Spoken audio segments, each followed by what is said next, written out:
Hey everybody, welcome to learning about properties of carboxylic acids and esters. These are some cool graphics if you want to take a look at them. You can see where some of the names come from and some of the smells. So, acids, COOH is polar. Alright, you got a C double bond O pulling that way, oxygen pulling that way, you got a CO pulling that way, and you have an OH where the oxygen is pulling electrons towards itself, and that's a superpolar bond. Okay, so here's an electrostatic map, electrostatic potential map. So if you see red, that's kind of negative, kind of positive. So carboxylic acids are polar. In fact, they're superpolar because of the OH. So now we're going to compare. So we have alkane here. Alkane. This is aldehyde. This is alcohol and carboxylic acid. So what do you notice? Well, if all the molecular weights are pretty much the same, you can see that there is a pretty drastic increase in boiling point for the carboxylic acid, definitely compared to the alkane.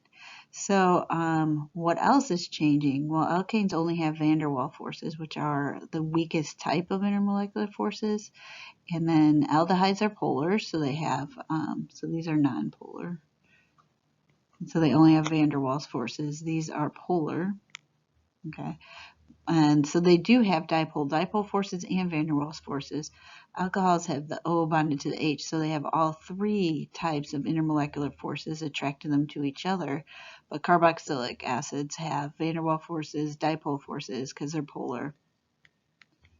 And two kinds of hydrogen bonding because they have the OH, and then they have the C double bond to O, which can then attract hydrogens from a polar hydrogen. Okay, so here's what I want you to know. Carboxylic acids have higher boiling points and melting points than other compounds of similar molecular weight, and it's about the increasing intermolecular forces, the polarity of the molecules, and so on. Okay, solubility. That's the other thing we look at when we talk about properties. Will it dissolve? Well, what are you trying to dissolve it in? Acids, carboxylic acids with less than or equal to 5 carbons are going to be water soluble. Right? If they have more than 5 carbons, sometimes they're considered fatty acids and they dissolve in nonpolar solvents. Okay? And carboxylic acids are almost always soluble in organic solvents. And so they dissolve. They dissolve in water if they have 5 or less carbons.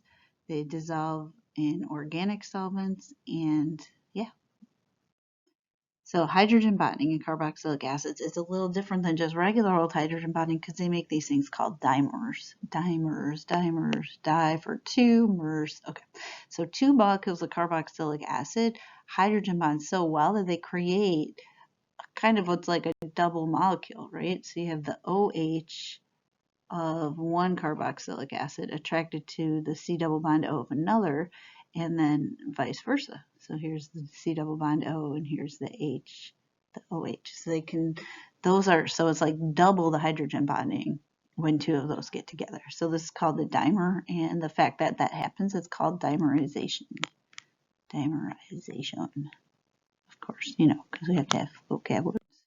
So this only happens though when carboxylic acids are in nonpolar solvents or they're in their pure forms. So can you think of why?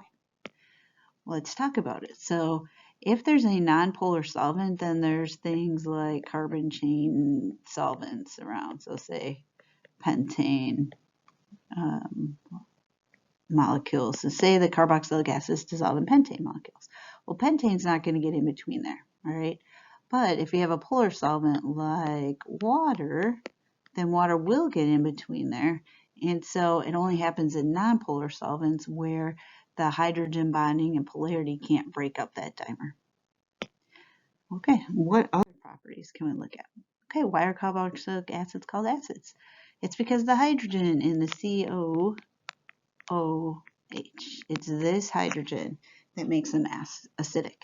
All right, so acids in general are compounds where that H can break off. And so they give off H pluses. So this COO causes this to break apart. So they're acids. So here's an example. If you put ethanoic acid right here into water, then you'll get the ethanoate ion where the H breaks off and the hydronium ion. So the H from the acid attaches to the water molecule and you get a hydronium ion and ethanoate ion. Okay?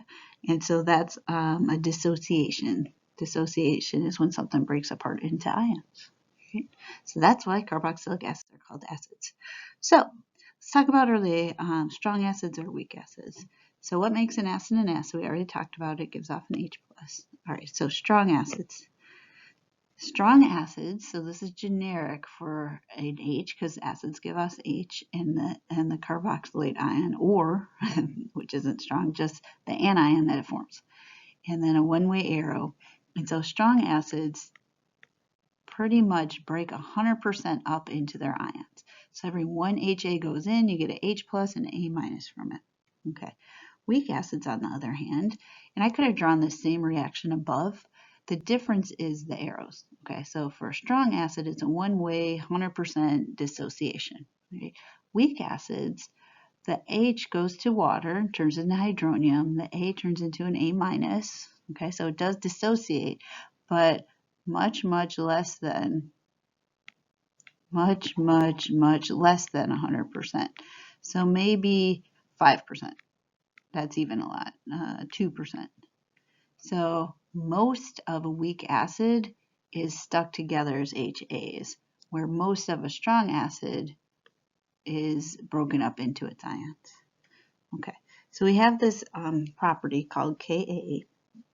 And what Ka does is it takes the concentration or amounts of the ions,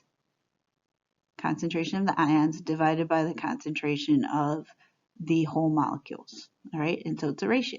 So if a strong acid is mostly ions, then this top number is very big and the bottom number is very small. So Ka is big. Ka is big for strong acids because that top number is mostly ions and that bottom number is small because there's not a lot. Now, if we have only a few ions, a small number of the top, okay, the top number is small and the bottom number is big, then Ka is going to be a small number for weak acids. Weak acids. Okay? Acid-base chem. All right. So the larger the Ka, the stronger the acid. That means the more product, more of this stuff, because that top number is big, so it's mostly ions, the more H pluses. So strong acids have more H pluses, so their Ka is very big. Okay, so carboxylic acids are generally weak, so they're going to have small Kas.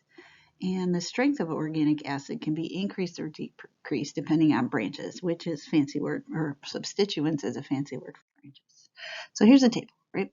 Here's our acetic acid right here, right? The 2-carbon acid. We're going to compare to that. All right, so here's your 2-carbon acid, acetic acid.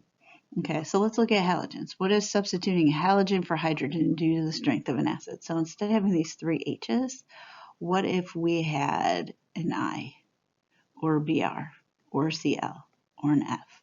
Well, notice the acid strength increases, okay? Increases acid strength. Okay.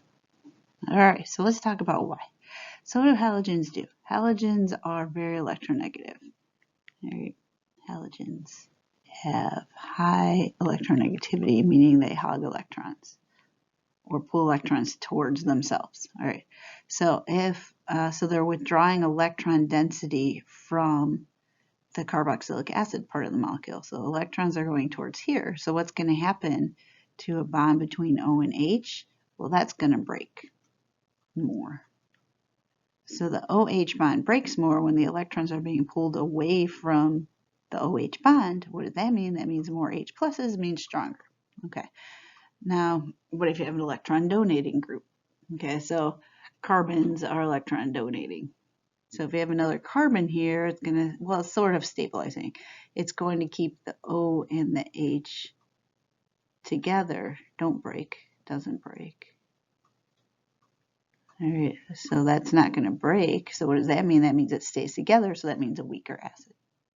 Okay, oh look, another table. Yay, love tables. All right, so someone does the research and we analyze it. So here is benzene. All right, well, but not benzene, but benzoic acid. Benzoic acid. All right, so we're going to compare. On benzoic acid, what happens? All right, so all three of these are electron donating groups, so they're activating groups. So they make benzene react faster when we learn the benzene chapter, all right? All of these are deactivating groups which are electron withdrawing groups. Electron withdrawing groups. Electron donating groups. Okay, so what happens to the strength of benzoic acid when you put something else where the Y is? All right, so if I put an OH where the Y is, then the electrons on the O are going to donate into the ring. And what are they going to do to the COOH? So we're talking about acid strength. So we're talking about that bond. If more electrons are going in, that bond is going to stay together, making it a weaker acid. It's not going to break apart. What about electron withdrawing groups? Okay, so let's draw. Oh, here we have. Here's the electron donating group. Adding electron density in, adding electron density in, keeping the OH together. So that's weaker acid compared to benzoic acid. And then if we have electrons being pulled away by an electron withdrawing group, then the O and the H bond is going to break. We'll get more H pluses, and that makes it stronger. Okay, so what does adding an activating group do to the strength? It decreases the strength. All right, and I'm going to answer the why, because OH stays together. So that makes a weaker acid. All right, deactivating groups. Deactivating groups are pulling electrons away, so it increases the strength. Increases. And then the why is because OH breaks when electrons are being withdrawn. Okay. All right, so here's a picture for that. If you look on this side, this is what you just saw. And then, so this is both trends, kind of. All right. So adding halogens instead of hydrogens makes acids stronger. Adding withdrawing groups makes acids strong. So adding donating groups makes acids weaker. Okay, so the key to remembering about acid strength is more H plus means stronger acid. So we got to look at what is the attachment doing to the bond between the O and the H. All right. Okay. So what does the attachment? I'll say attachment or substituent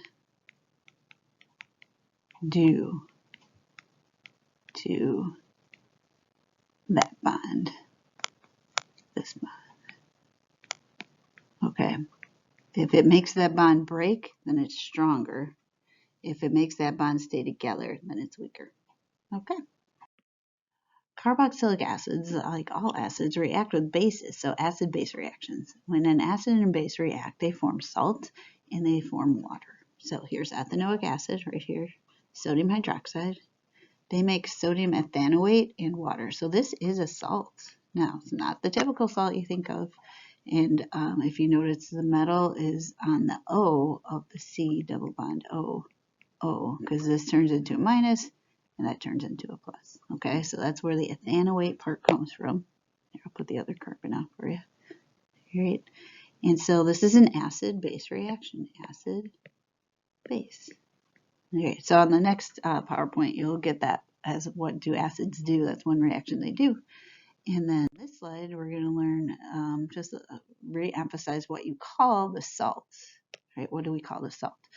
Well, remember that COOH is the acid.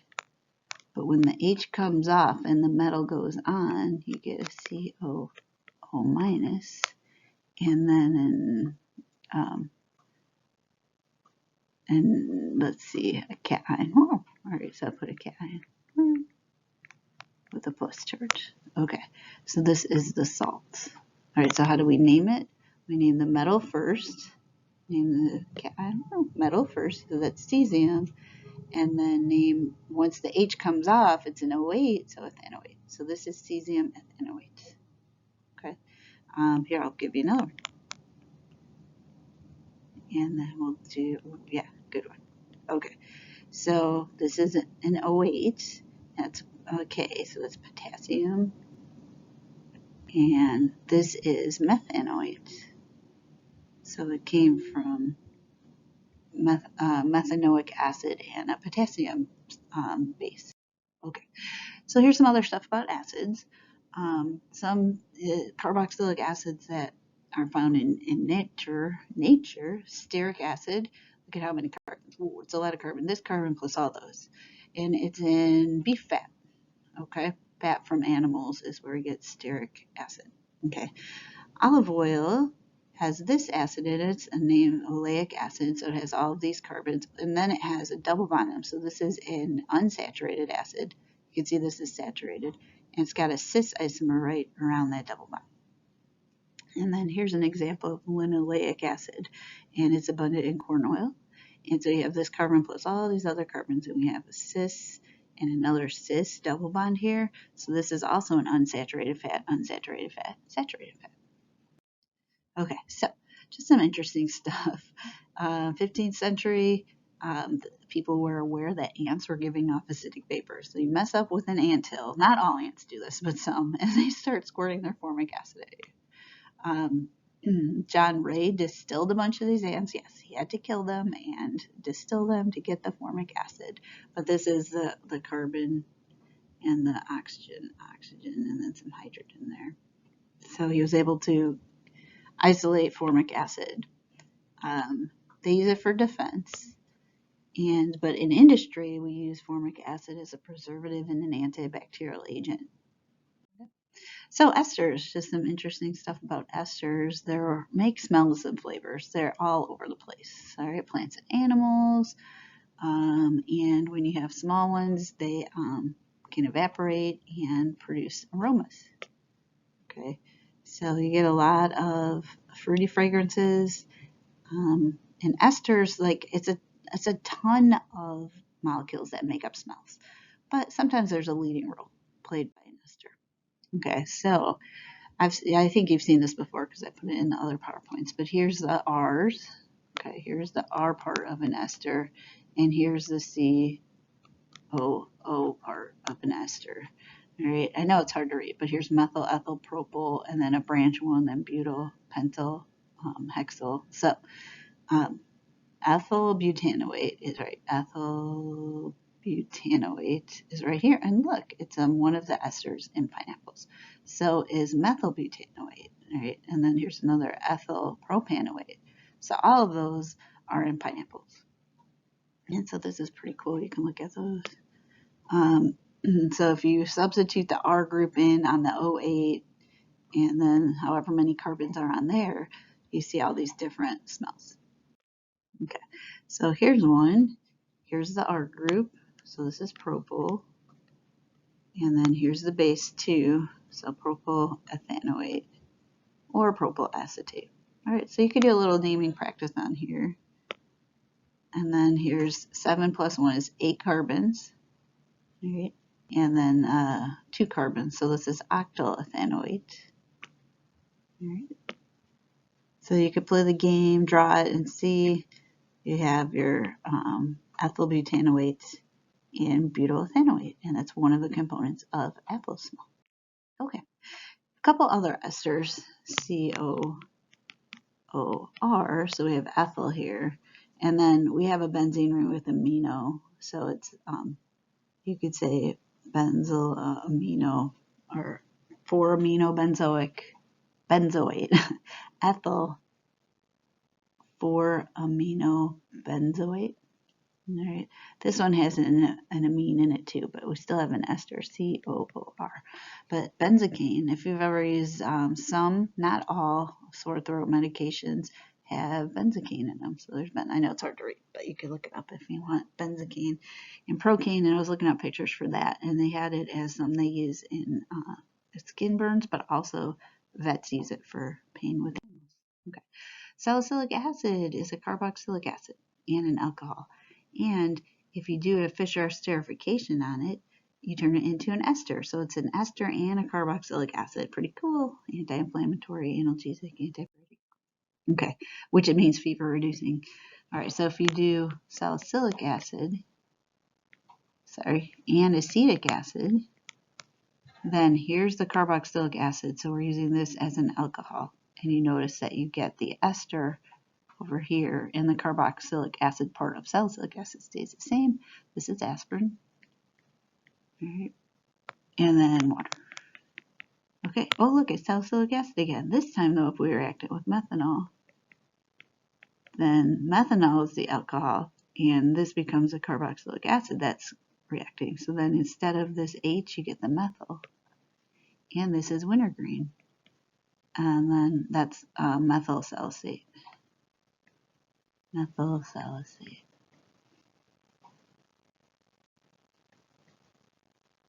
Salicylate. I don't know if I spelled that right. Salicylate. And H2O. Okay.